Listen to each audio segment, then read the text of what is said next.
What's up, girls? I just read Virginia Woolf's essay on the Russian point of view. Um, she basically discusses why Russian literature in the 1800s is so great. And I love Russian literature, so I kind of stumbled across this essay. It's short, it's very cool. First, she kind of talks about the problems of translation and that you don't really get to read Russian literature in its best form.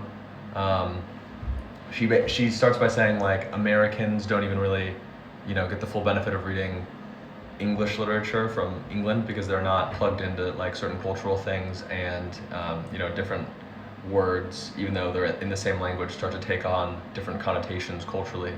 And then she basically uses that as a jumping off point to be like, that must be even truer for a novel that's been translated. And she uses the example of, in Russia, you would call a friend a brother, which has a very, familial and high form of respect and, serious connotation to it. Whereas in England, you would call a friend of yours mate, which is kind of silly and almost ironic. And it's almost like you're both in on a joke or something. So already, like, the connotation of what's being spoken is just off. Totally true. I used to not think that really mattered with translation at all. It was really brought to my awareness trying to read Nietzsche in translation, because he uses so much wordplay. Like his book, his polemic, Twilight of the Idols and the Antichrist. I understand that in German, Antichrist also means anti-Christian. And so he, when you use a word as like play on words and leave it ambiguous, it almost creates kind of like a third meaning, by you telling the reader that I'm not going to clarify this for you. Like me leaving it ambiguous makes a new thing that exists in kind of this liminal space.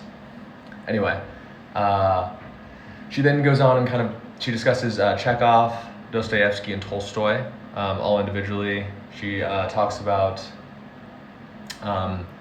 basically, like, in Russia, it's taken for granted at this period of time in literature that all people have a soul, and that is sort of the great equalizer in all of the characters in the Russian books. It's that they're kind of universally treated with compassion. And in English literature at this point in time, things are very dependent on class, and really kind of a lot of literature is about trying to make changes to class structure or changes to the state.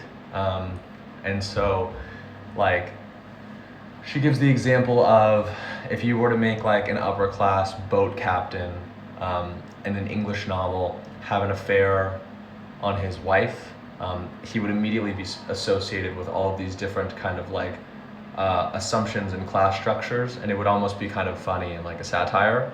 Whereas in Russian literature, because everyone is treated as the same, as a person with like human wants and desires and needs, a character who kind of betrays himself over lust or greed or envy is not looked down upon by the author nor the reader of the book. You're supposed to relate to that. You're not supposed to be mocking that from kind of this superior, perspective.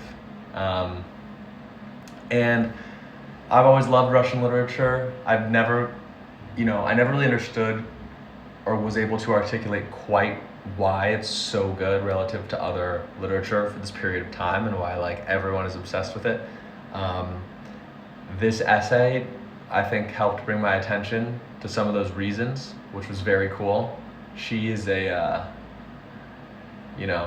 prose is a little bleak for me, frankly, but she's like, I love her essays because she's so smart. Virginia Woolf, that is. And anyway, yeah, thanks for watching.